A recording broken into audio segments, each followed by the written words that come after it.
Hi everybody, ఈ video మీకోసమే. ఈ వీడియో మీ లైఫ్ చేంజ్ చేస్తుండొచ్చు.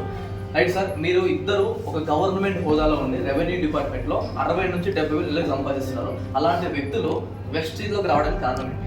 సార్ 11 సంవత్సరాల నుంచి నేను విఆర్ఓగా పనిచేస్తున్నాను. నా జీతం వచ్చేసి 42,000 సార్. కానీ ఈరోజు జస్ట్ 9 మంత్స్లోనే ఇక్కడ 70,755 రూపాయలు తీసుకోవడం జరిగింది.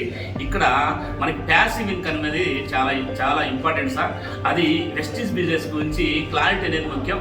ఈ క్లారిటీ అనేది తీసుకొని ఫేకా రియలా తెలుసుకోవడానికి మీరు ఒక మీటింగ్కి వచ్చి క్లారిటీ తీసుకోవాలని నేను మిమ్మల్ని రిక్వెస్ట్ చేస్తున్నాను సార్. ఇది మంచి ఆపర్చునిటీ, మంచి అవకాశం, తెలుసుకోండి sir. Thank you sir, thank you so much. ఇంకొక విషయం ఏంటంటే చాలా మంది బిజినెస్ ఫేక్ అని చెప్తున్నారు. మరి జెన్యూన్ అని చెప్పడానికి మీ దగ్గర ఆన్సర్ 2023 జూన్ 21 తారీఖున ఈ భారత పార్లమెంట్లో లోక్సభ రాజ్యసభలో బిల్లు ప్రవేశపెట్టి భారత రాష్ట్రపతి చేత ఆమోద ముద్ర వేసి గెజిట్ రూపంలో తీసుకొచ్చారు sir. Complete legal business sir ఇది.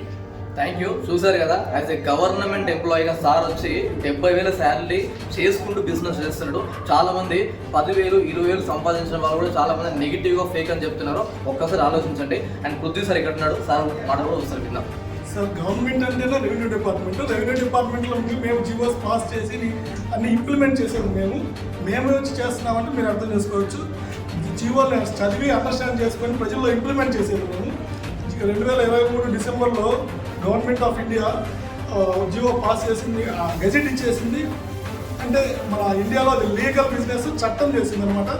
దీనికోసం మీరు ఎటువంటి భయం అవసరం లేదు. మన కంపెనీ వచ్చేసి 21 ఇయర్స్ కంప్లీట్ చేసింది. ఇది ఫారిన్ కంట్రీస్లో ఇది ఆల్రెడీ లీగల్ అయిపోయింది, ఆల్రెడీ ఇంప్లిమెంట్ అవుతున్నారు. డెవలప్ అయిపోయిన కంట్రీస్ అన్నీ కూడా ఈ డైరెక్ట్ సెల్లింగ్ ఇండస్ట్రీ వల్లనే డెవలప్ అయినాయి అని చెప్పి మన ప్రధానమంత్రి మోడీ గారు మన దేశంలో కూడా దీన్ని డైరెక్ట్ సెల్లింగ్ బిజినెస్ని లీగల్ చేయడం జరిగింది.